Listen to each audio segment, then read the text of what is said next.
আমরা খুবই কৃতজ্ঞ দর্শকদের কাছে। এই যে অল্প সময়ের কথাটা বললেন, একটু আগে উজ্জ্বল ভাই বলছিল যে আমরা যখন সিনেমাটা দেখেছি, যখন আসলে আমাদের সিনেমা ছাড়পত্র পেয়েছে, তখনই উজ্জ্বল ভাই আমাদেরকে ডাক দিয়েছিল যে সিনেমাটা দেখি।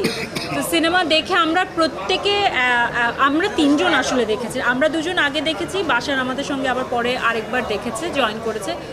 আমাদের একযোগে আমরা একটা কথা বলছি যে উজ্জ্বল ভাই এই ঈদেই রিলিজ দিতে হবে, কোনো কথাবার্তা ছাড়া।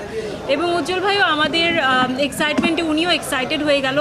আমাদের একটা বড় চ্যালেঞ্জ ছিল যে আমরা মাত্র, আমাদের হাতে 2 সপ্তাহ ছিল, আমরা কিন্তু খুব বেশি আগে দেখি না। আমার মনে হয় মে মাসের 10-11 তারিখে আমরা আমাদের সিনেমাটা দেখেছিলাম, তাই না?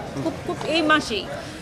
তো তার হয়তো 2 দিন পর থেকে বা 3 দিন পর থেকে হ্যাঁ, এবং আমরা বলেছি যে জাস্ট আমরা এখন থেকে 2-3 দিনের মধ্যেই আমরা প্রচারে যাব। আপনারা যে ফার্স্ট পোস্টারটা দেখেছেন, সে অ্যানাউন্সমেন্ট পোস্টার কি হবে সেটা, আমাদের একটা গ্রুপ আছে বনলতা সেন বলে।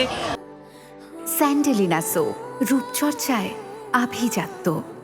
আমরা উজ্জ্বল ভাইকে বলি শেয়ার করতে, আমরা দেখি, নিজেদের ফিডব্যাকও দিই, এবং উজ্জ্বল ভাই খুব সুন্দর মতো সেটা রিসিভও করেন, কারেকশন আসে। তো আমরা সবাই একটা সম্মিলিত, আমাদের একটা মানে প্রচেষ্টা ছিল যে এই সিনেমার প্রমোশনে আমরা সবাই যার যার জায়গা থেকে কন্ট্রিবিউট করি।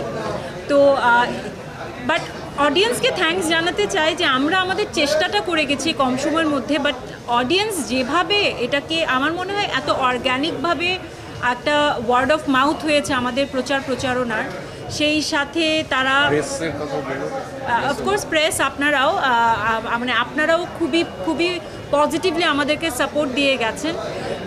মানে আমি বলবো যে আমরা মনে 100% পজিটিভ কথাই শুনেছি। আমার মনে পড়ে না যে একটা দুটো আমি কোনো সমালোচনা বা নেগেটিভ কিছু শুনেছি।